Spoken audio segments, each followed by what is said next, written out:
শনিবার রাতে নয়াদিল্লিতে বাংলাদেশ হাই কমিশনে ভারতের উগ্রবাদীদের হামলার বিষয়ে দেশটির দেয়া বক্তব্য প্রত্যাখ্যান করেছেন পররাষ্ট্র উপদেষ্টা তৌহিদ হোসেন। তার অভিযোগ, হিন্দু চরমপন্থীদের নয়াদিল্লিতে কূটনৈতিক সুরক্ষিত এলাকায় ঢুকতে বাধা দেয়া হয়নি। বাংলাদেশের হাই কমিশনারকে সেখানে প্রাণ নাশের হুমকির তীব্র নিন্দা জানান তিনি। রিপোর্ট ইমরুল কায়েসের। নয়াদিল্লিতে শনিবার রাতে একদল উগ্রপন্থী বাংলাদেশ হাইকমিশনের সামনে বিক্ষোভ করে হামলার চেষ্টাও চালায়। হাইকমিশনারকে দেওয়া হয় হত্যার হুমকি। ভারতের পররাষ্ট্র মন্ত্রণালয়ের মুখপাত্র রণধীর জয়সওয়ালের দাবি, ময়মনসিংহের দীপুচন্দ্র দাসকে হত্যার প্রতিবাদে ২০-২৫ জনের একটি দল এই বিক্ষোভ করেছে। বাংলাদেশ হাইকমিশনে তাদের হামলার চেষ্টা অস্বীকার করেন তিনি। পুলিশ বিক্ষোভকারীদের কিছুক্ষণের মধ্যেই সরিয়ে দেয় বলে দাবি জয়সওয়ালের। তবে ভারতের দাবি প্রত্যাখ্যান করেছে বাংলাদেশ। পররাষ্ট্র উপদেষ্টা তৌহিদ হোসেন বলেন, যতটা সহজভাবে ঘটনাটিকে তুলে ধরা হয়েছে বিষয়টি তেমন নয়। উগ্রপন্থীদের সুরক্ষিত কূটনৈতিক এলাকায় নির্বিঘ্নে আসতে দেওয়া হয়েছে বলে অভিযোগ তার। ভারতীয় প্রেস নোটে যে কথা বলা হয়েছে এটা সম্পূর্ণভাবে আমরা প্রত্যাখ্যান করি। সম্পূর্ণ প্রত্যাখ্যান করি এই জন্য যে বিষয়টি যত সহজভাবে উত্থাপন করা হয়েছে আসলে অত সহজ না।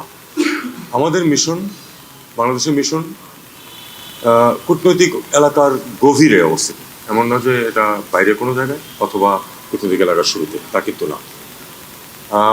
তারা বলছে ২০-২৫ জনের একটা দল হতে পারে, হয়তো একটু কম বেশি হতেও পারে সংখ্যা, কিন্তু সেটা কথা না। ২৫ জনের একটা হিন্দু চরমপন্থী সংগঠনের ২৫ বা ৩০ জনের একটা দল এত দূর পর্যন্ত আসতে পারবে কেন একটা স্যানিটাইজড এলাকার মধ্যে? তার মানে তাদেরকে আসতে দেওয়া হয়েছে, তাইলে যেভাবে তারা আসতে পারার কথা না কিন্তু নর্মালি। এবং তারপরে সেখানে তারা দাঁড়িয়ে যে শুধু কি হিন্দু নাগরিকের হত্যার প্রতিবাদ স্লোগান দিয়ে চলে গেছে তা না, তারা আরো অনেক কিছু বলেছে, সেটা আমরা জানি। এবং আমাদের পত্রপত্রিকায় যে রিপোর্টটা আসছে সেটা কিন্তু তারা বলছে যে মিসলিডিং, এটাও সত্য না। আমাদের পত্রপত্রিকায় মোটামুটি সঠিক রিপোর্টই এসছে, যেটুকু আমরা তথ্য পেয়েছি।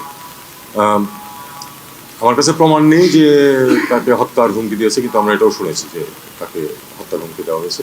বাংলাদেশের মিশনে পর্যাপ্ত নিরাপত্তা না দেওয়া হলে কার্যক্রম সংকুচিত করা হবে বলে জানান পররাষ্ট্র উপদেষ্টা। এখানে ব্যাপারটা শুধু কিন্তু যে তারা এখানে এসছে দুটো স্লোগান দিয়েছে তা না, এর ভিতরে কিন্তু একটা পরিবার বাস করে, হাইকমিশনার এবং তার পরিবার কিন্তু ওখানে বাস করে।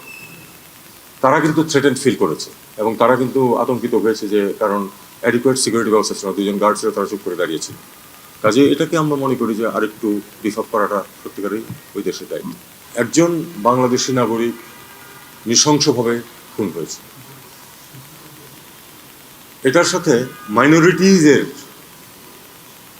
নিরাপত্তাকে একসাথে করে ফেলার কোনো মানে হয়। পররাষ্ট্র মন্ত্রণালয় বিবৃতি দিয়ে এই ঘটনার প্রতিবাদ জানিয়েছে এবং আমরা আশা করব যে এ ধরনের পরিবেশ আর কখনো সৃষ্টি হবে না। ইমরুল কায়েস, বাংলাভিশন, ঢাকা।